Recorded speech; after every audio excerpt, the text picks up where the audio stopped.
Because the great Knock was very Socratic in his methodology and always made Lewis kind of defend, what he thought, and so that did a lot to firm up Lewis's capacity in thinking. And so they're having this discussion, and Lewis doesn't necessarily have that great of an answer for Tolkien and for Dyson. And so Tolkien starts talking about this idea of, in his view, that all of the mythologies that have been kind of created and put forth were ultimately a reflection of what he called the one true myth, which is what he considered Christianity to be, and that all of these mythologies essentially find their end and they find their consummation in the story of Jesus. And that was revolutionary to Lewis, because Lewis went from, this childlike faith to a militant atheism to theism, and then finally to belief in Christianity as we understand it, and belief in who Jesus is.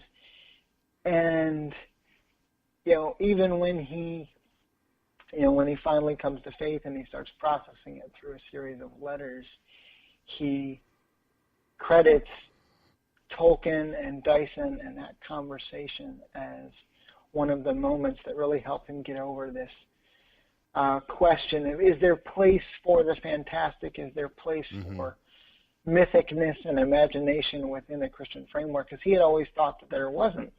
Yeah. And Tolkien comes along and says, no, I actually believe that there is, and shows him how and why. And so, well, it's so interesting that Lewis, who is hailed as one of the greatest thinkers of Christianity in the 20th century, also struggled with this, or that he found a place for the fantastic in his faith, because that is something that so many, especially conservative Christians, struggle with and have struggled with for as long as there has been this sort of leaning towards the fantastic in popular culture. There's been kind of an all-out war, really, between conservative Christians and so much of what we in geek culture really love for basically the entire 20th century. And so it's interesting that tension was something that sort of dissipated for Lewis very early on. And Lewis is kind of the guy who gets the pass, right, in terms of how comfortable Christians are with there being elements of magic in his work, because that's intended as an allegory, but what we don't frequently understand is that whenever there is whatever the trappings of the story are, if there's magic or if it's a mundane setting or whatever it is, there's always something that can be learned from the story. And you don't have to reject a narrative just because it has trappings on the surface that are outside of what you would deem to be normal.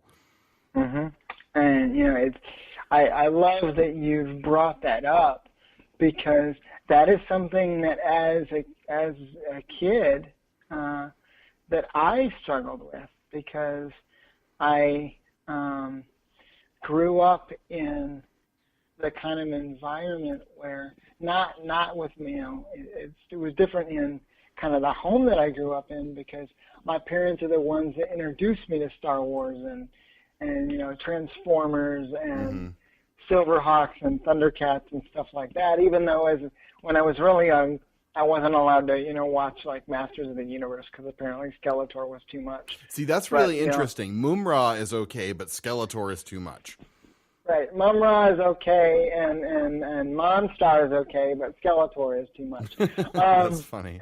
And but kind of in some of the more the church circles that I grew up in, there was that tension, and I wrestled with it for many years, and it wasn't actually until I was in my late teens I went to a music festival in Illinois during the summer, And I met a guy there. His name was Rod Bennett, and he changed my world. When you think about that, when you think about the scene with Luke and Han and Chewie and the droids and Obi-Wan on the Millennium Falcon en route to Alderaan, and Luke is training with the lightsaber and the remote. Yep. And that conversation that he has with Obi-Wan, and he successfully, eventually, deflects the blaster bolts, and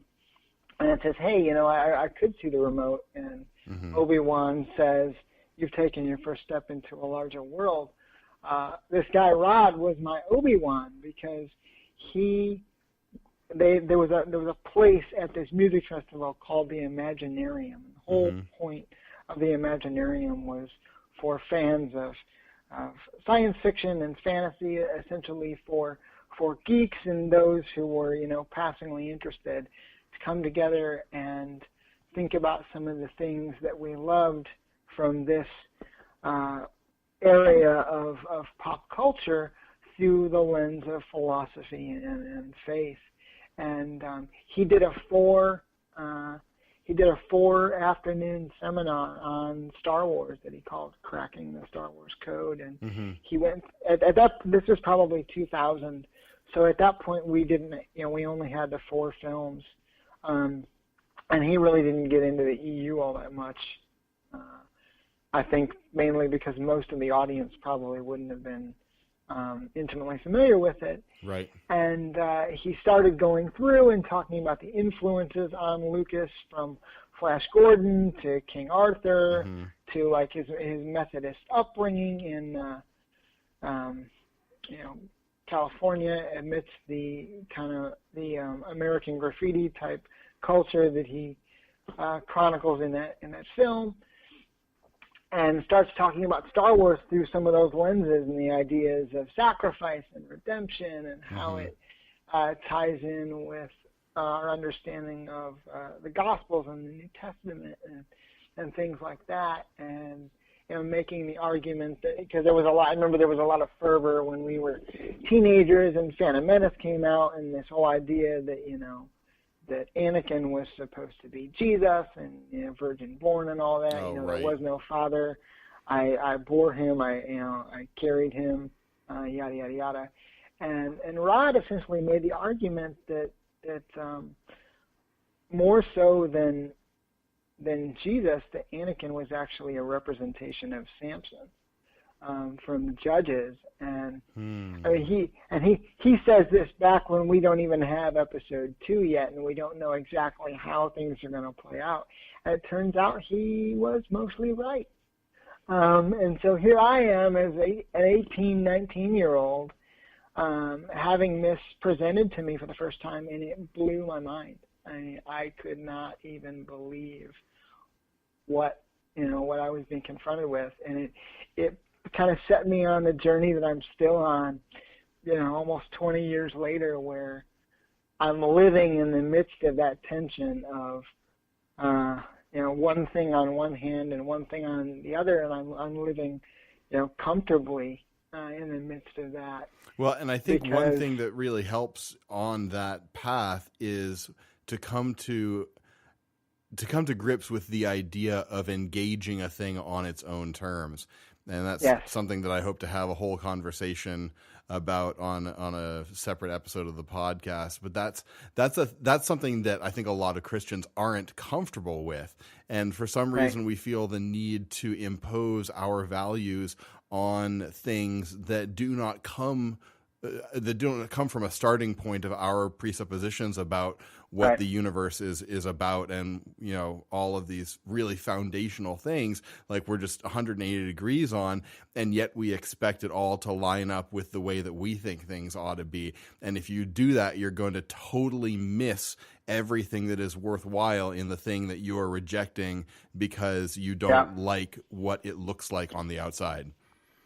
Yeah, you're right. It's definitely something that people in different faith communities struggle with and aren't necessarily entirely sure how to handle. I mean, And that's part of, the current culmination. That's part of why we do these discussions that we do at the theater here in D.C., is because those of us that are involved in them have, to one degree or another, come through that valley that I guess you could almost call it like a geek night of the soul, where you right. have to wrestle.